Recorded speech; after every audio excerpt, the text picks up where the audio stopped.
welcome to Soap Pub Says. I'm Amber Sinclair, the managing editor of SoapPub.com. And I'm Alina Adams. I write for Soap Hub. I also write books. I wrote The Man from Oakdale and Oakdale Confidential for As the World Turns. I wrote Jonathan's story for Guiding Light, and my new book, it's called Go On Pretending. You can see it right behind me right there. It is also set in the world of soaps. We'll be here every week talking about what we loved, what we hated, and what we have questions about with every show. And I think this week we're going to start with Days of Our Lives. We absolutely have to start with Days of Our Lives because Rachel Boyd has been killing it. This is the first time since she started playing Sophia that I'm actually feeling like she's playing a particular character rather than just not being Madeline Kind. So I liked a lot the first actress to play Sophia, and Rachel Boyd's been fine, but this week, or actually last week, she has just been amazing. I really understand where she's coming from. I feel all of her pain, as it were. Although I do have to say, not to be indelicate about it, but she just gave birth, right? And I think she gave birth between episodes because I even like checked myself. At the end of one episode, she went into labor. And then the next day, suddenly she's got, that little wrapped, French bread thing that passes for a baby in soaps. And I even was thinking, did I miss an episode? On Days of Our Lives, you kind of, since it's not airing live every day, I think, did I skip an episode? Oh no, she had a baby between episodes. But I have to wonder, so she just had a baby and her stomach is absolutely flat. I mean, I understand she's 18. Oh, come on, that didn't happen to you? Well, as I said, she's 18, but also, if I may, her room doesn't reek of blood, and she's wearing white pajama pants. Okay, that was it for me. I was like, so we're just going to give birth in white clothing now? Well, it's almost and like not have any blood later. And as I said, I don't want to be indelicate, but that is not a very likely thing to happen. And while I love Rachel Boyd's performance in this, I'm a little concerned that she's working with Melinda. Not that I mind Melinda. I like Melinda, but I have this really strong suspicion that Melinda's plan is to take Sophia out of town to that clinic in Chicago, claim that she gave birth there, and then tell Tate and Amy that the baby died and they've already cremated him so they can't see him. And did we not just do this with Nicole and Sloane? Did this just blow up in Melinda's face? Is this her brilliant plan? And Leo always involved with the babies. That's true. That's right. But you know what? Until you said that, I had totally forgotten. Yeah, Leo delivered Nicole's baby, and that's like when he bonded with little baby Jude. Yeah, apparently all babies lead through Leo, which is a very odd sentence. And the kind of handsprings they had to jump to get that baby to Leo and Javi shows a couple of things. First, that Days of Our Lives has no clue how the foster care system works. I love how they said, well, Rafe is the foster parent of record, which is good. Good remembering, because, Rafe fostered little David a couple of years ago. So those licenses do expire, but okay, let's pretend. But they said Rafe is the parent of record, but who do we see taking care of the baby? It's Javi and Leo and Gabby and Ari, and you don't really pass around a foster care like that. Oh, also other things that Days of Our Lives is a little foggy on. I realized they wanted to make a statement about, isn't it terrible that the hospital is now owned by big bad corporate interests and now we can't give little baby Tesoro his formula. Okay, two things. Days of Our Lives. I'm going to tell you this right now. First, the formula that's given out in hospitals, that's not paid for by the hospital. That's paid for by the corporations. Because like Similac or Enfamil, they want to make sure that the first formula that your baby uses is theirs. So you'll keep buying that formula. So it costs the hospital zero, nothing. The other thing is that not only does the hospital not have to pay anything for it, but since little Tesoro is in foster care, the state will pay for it. So yes, a whole story. Yes, even in America, believe it or not, I've been involved in the past with the foster care system, and I assure you that's what it does. So that whole storyline of the big corporate meanies, there are lots of big corporate meanies, but this is not the way that you're going to demonstrate it. And so it's been one day, as you can see, I have a lot to say about this story. So much. So much. Don't worry, we'll get to Bold and Beautiful and there'll be a shooting. So basically so it's been one day and Leo is already talking about how, oh, he loves this baby so much. And in 5 minutes, we're going to get a storyline about how Javi and Leo want to adopt the baby and the big bad government bureaucrats are not letting them.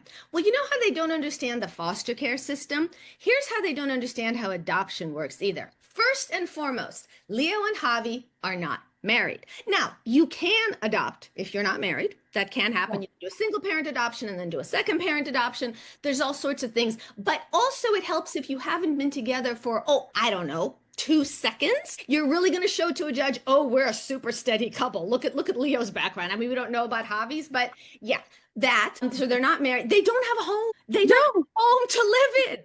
no. They don't want to adopt. They don't have a home to live in. They're not married. They haven't done the paperwork. You have to have a visit from a social worker, and there's an interview process, and they have to do a background check. Hey, Leo, they have to do a background check. So I just know we're going to get a storyline where either the big meanie government doesn't want them to adopt, or Amy objects to them adopting. And the fact is, there is no planet on which these two people who are not related but to the baby, it's not a family adoption, would get to adopt that baby. So bringing it around, Rachel Boyd, amazing. Performer Yes. of the week, performer of the month, call her. That is, That's oh my that's definitely. I mean, I don't know if she's young enough for younger actress. I don't know how old the actress is, but I mean, that is some really great work. She deserves all the applause, all the kudos. The story, we got to also talk about Brady and Sarah. we do, because slightly older kidnapped child. Well, I mean, not that Sophia's baby is kidnapped, but I gotta say though, I laughed so hard when Rachel said to Sarah that my mom says I'm an acquired taste, because that's kind of what my mom said, and my kids say, and my husband says. So I relate. I definitely get where Rachel is coming from, but I love the little scenes we got between Sarah and Brady. I don't know, was that a chemistry test? What do you think? Do you think that was a chemistry? I think so. I think it was. Now, I am a hardcore Sarah and Xander fan. That's why I wanted to hear Hardcore. your thoughts. That is my ideal soap couple. I love them together. But a little Brady and Sarah interlude could be a little nice. Well, and can you Plus, imagine? it would take that family tree and sort of like make it more of a wreath, I like that. I'm seeing it. Could be fun. Could be fun. But Like start closing the gaps. I like that. I like the graphic. But I'm also thinking, can you imagine how Kristen would lose her mind if Sarah, the woman who, one of the few things that Kristen wasn't wrong about, I mean, you could see why Kristen wanted her baby back after it turned out that Sarah had her. If Sarah suddenly became a mother figure to Rachel again, well, now that she can actually wear it, and Kristen has one move when it comes to getting a woman out of Brady's life. Well, I guess she could kill her, or like, with Sarah, drug her. But Kristen has one move, which is to make Rachel be such a brat that the other woman either like Chloe, doesn't want to deal with it, or like Ava is like, oh no, you have to be there for your daughter. I'll go to, where'd she go? China? I don't remember where Ava went. I don't remember where she went. Yeah, I think she did. I think she went to visit Trip and Wendy. And since Wendy is Chinese, obviously they have to go to China because, they couldn't possibly go to Cleveland or Morocco. So she went to visit Trip and Wendy. That's Kristen's one move, but she won't be able to pull it because Rachel already likes Sarah. So she won't be able to pull on Brady but Rachel has the sads. How can you possibly be sleeping with that woman when Rachel, look at her little lip, it's sad. Like that. We should also talk about General Hospital because Natalia leaving. Natalia. Well, it's kind of sad what they did. Not that Natalia's leaving, because I don't think it was a character that anybody particularly liked. But the irony is here, ABC fans love Ava LaRue. I mean, they love Ava LaRue. So to bring on Ava LaRue, who's so beloved, and to ruin her to the point where people are like, oh, I hope she's gone soon. And I don't understand, why couldn't she have come on as Maria? Maria's alive, right?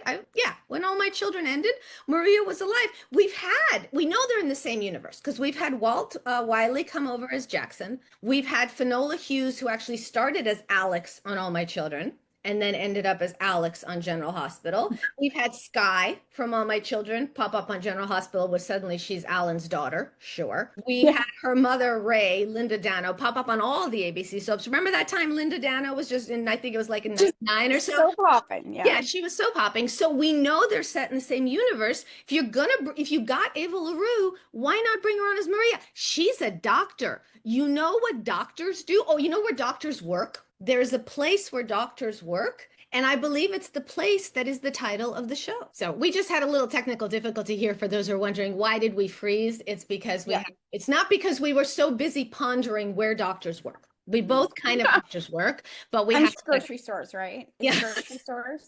It can't Well, possibly be a hospital. maybe it's the mob. Maybe doctors Right. work in a mob. In fact, wasn't there a whole show? Was it Royal Pains where they were like doctors in the Right. mob? Oh, we could Yes. have done that. And here's the thing, because of how they treated Ava LaRue, I'm really nervous about Erica Slaze. Oh, she's such a good actress. And they're She's bringing, such a good actress. and again, One Life to Live characters have crossed over to General Hospital too. We've had Nora, played by Hilary B. Smith. And then, of course, we had that whole Todd, Starr, Cole, Taya, Blair, John McBain, where we had Michael Easton and Michael Easton and Michael Easton. Listen. We definitely know they're in the same universe. So wouldn't it be better? See, I can't decide if it would be better if General Hospital brought Erica Slezak over as a completely new character and trashed her, or would it be worse if they brought her over as Vicky, Nikki, Tommy, Jean et al. And trashed her? Which one would be? Isn't it terrible that we're at the point where we're not thinking what would be best? We're thinking what would be less worst. Right, right. Speaking of least worst, we need to talk about everyone's still in France on Young and the Restless. They're still in France, even though Cain can come and go. Now, I guess in secret, did he also climb down the mountain like Adam? But then Adam also came, and that should have been a clue that you can leave. And yet Victor, who seemed very comfortable in his chair, I will give him that, seemed very comfortable in his chair, was like, okay, so Adam just climbed up a mountain and let us know that Cain was in Genoa City and came back. We're just going to keep sitting here. And Nikki's like, well, if only we could get to Victoria. No, you will sit. What? I mean, he's your favorite, so you're going to have to defend him. Other people, Listen, you're going to have to go with it. Go. I love him. I know. We had the story I love him. episodes ago. Those who didn't Wait. hear about how Amber, was it that you married him or he gave you away? I have a picture now of him pretending to give me away at a wedding. Yeah. Also, I have his signature like tattooed on my body. Amber And says she likes him. She really I love him, but can we stop pretending Victor's dumb? Because if anybody could get everybody off that mountain, it is Victor Newman. Well, but it's the opposite of being dumb. Anything that happens, any surprise, Victor's like, I knew that. When Cain revealed that he was Dumas, Victor's like, I knew that. So I almost expected that when Adam said that Cain had been back and forth, Victor would be like, I knew that. But you notice he always knows everything after the fact. He doesn't know it before. It's like, what's that thing about you throw the dart and then you draw the circle around it? Right. So it's almost like that's what Victor is doing. And I don't understand what his plan is beyond just, maybe he thinks if he stays in Paris long enough, he'll drink all of Dumas' wine and bankrupt him. So I'm really not sure why they're still there. Also, on Tough Questions, why are Billy and Sally? Yeah, why are there's not even a verb to put into the sentence. It's just why are Billy and Sally?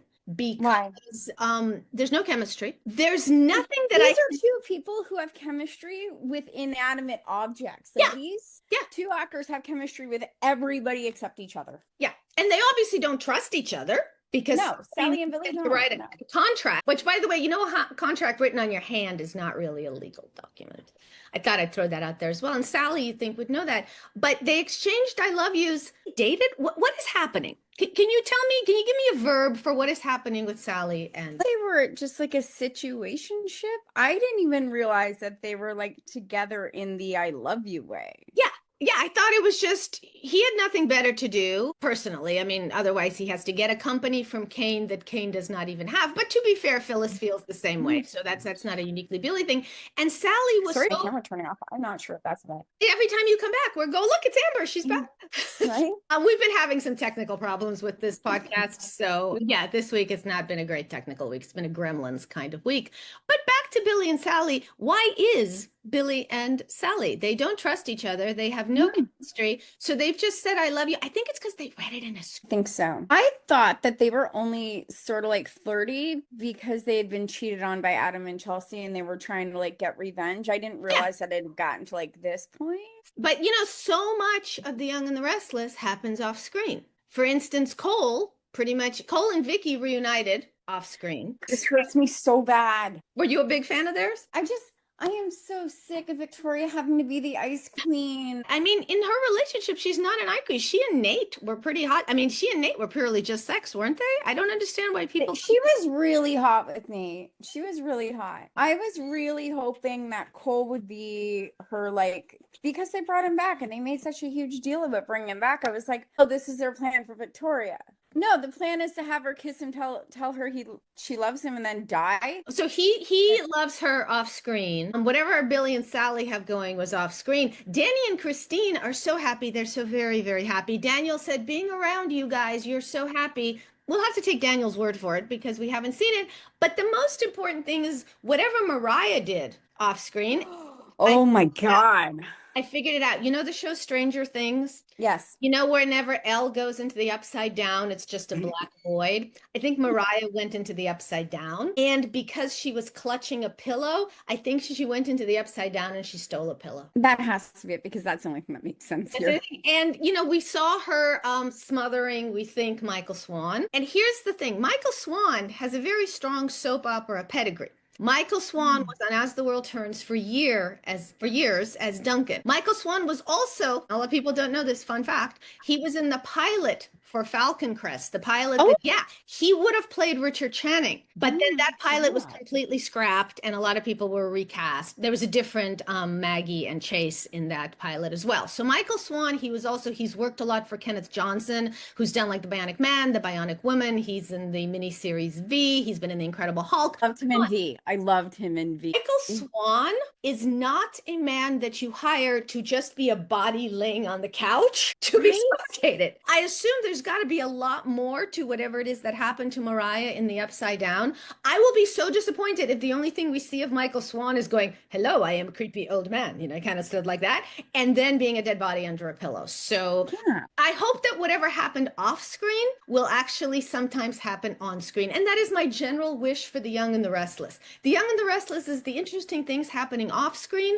Why don't we bring them on screen? Well, Beyond the Gates was all just reruns last week. Well, here's a couple of things about Beyond the Gates. Yes, it was rerun last week. And a lot of, including media sources like Variety and other places, were screaming, this is unprecedented. Soaps have never run reruns before. I don't know if people remember, but there was a teeny weeny pandemic recently. Just a little bit. It affected a handful of people. I can see why people might have missed it. And during the teeny weeny pandemic, all the soaps ran reruns. So first and foremost, everyone this is unprecedented. Also, like General Hospital always runs a rerun on Thanksgiving. A lot of soaps do reruns.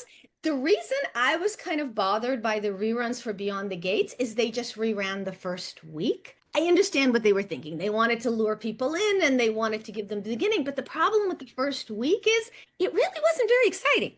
Until Danny got to Haley and Bill's wedding with the gun. Yes. It's just exposition. And that's not the stuff that's working now. In fact, the stories that are working now wasn't even introduced that week. No, they should have at least run the second week when things got really spicy and explosive. Yeah. Because the stuff that I'm loving right now, I'm loving Danny and Andre. Yeah. And didn't pick up at all in the first week. They're terrific. They're great. I'm also really loving whatever it is that's going on with Vanessa, Joey, and Doug. Because the reason, and this is the rare case where I say whatever it is going on, and it's not because I'm just confused. It's because I genuinely don't know where this story is going. Right.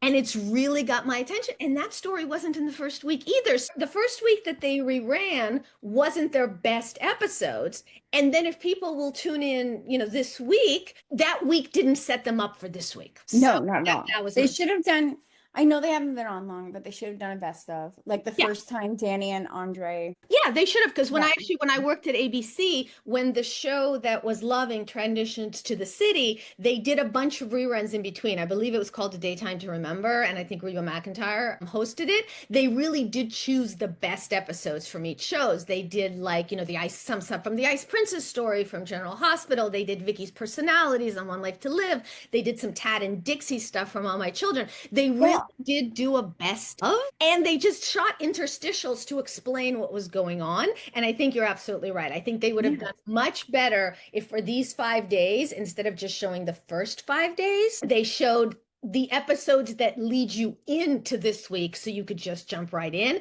Because here's the thing about soaps: 40 years. Some soaps run 40 years. Guiding Light ran over 70 years. You have to jump in the middle, or else all your viewers would be 95. Right. You have Right. to get viewers used to the fact, and I know the networks think, oh, people don't like jumping in the middle. I actually think jumping in the middle is better because there's more suspense and you have to try to figure what's going on and you're more engaged. So I hope if they do this again, I hope if this becomes a regular thing for Beyond the Gates, like every 6 months, they take a break.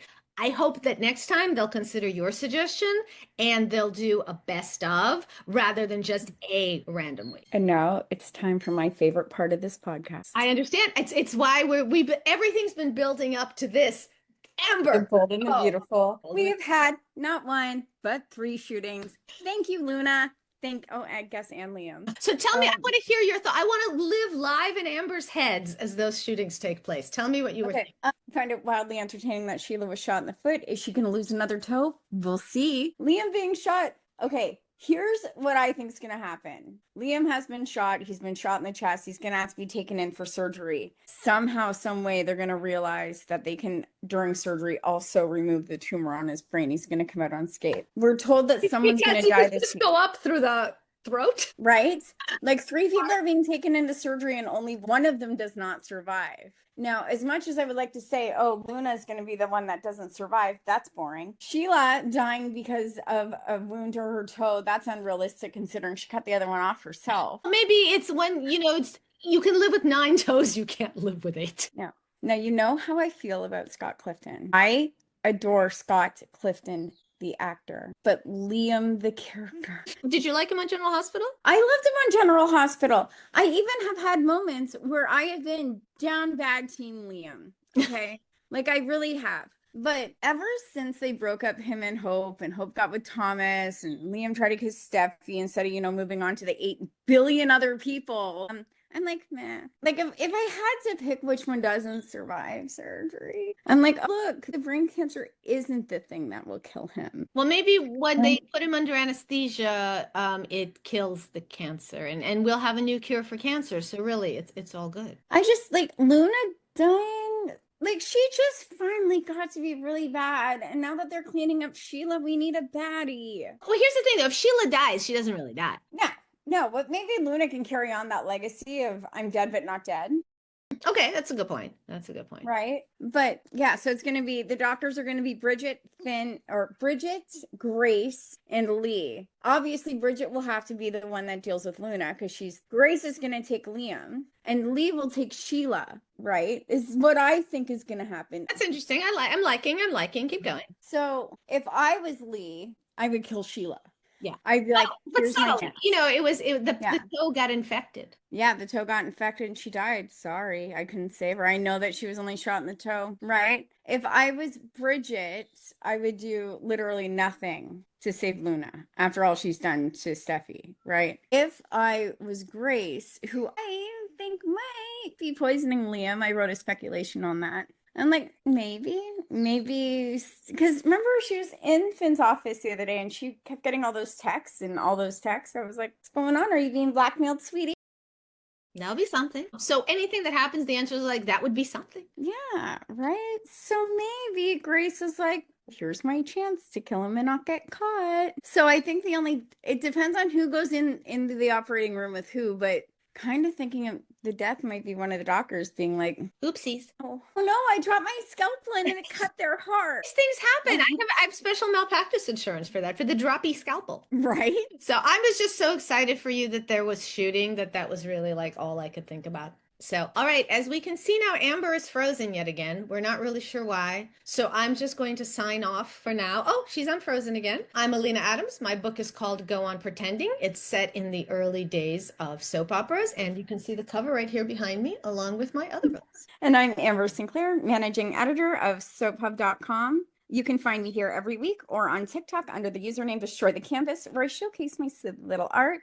Make sure to join us next week when we have even more to say about all your favorite soaps and hopefully less technical difficulties. In the meantime, please subscribe to our YouTube channel and visit soaphub.com, where we have all the recaps, interviews, and spoilers. See you soon. See you next week.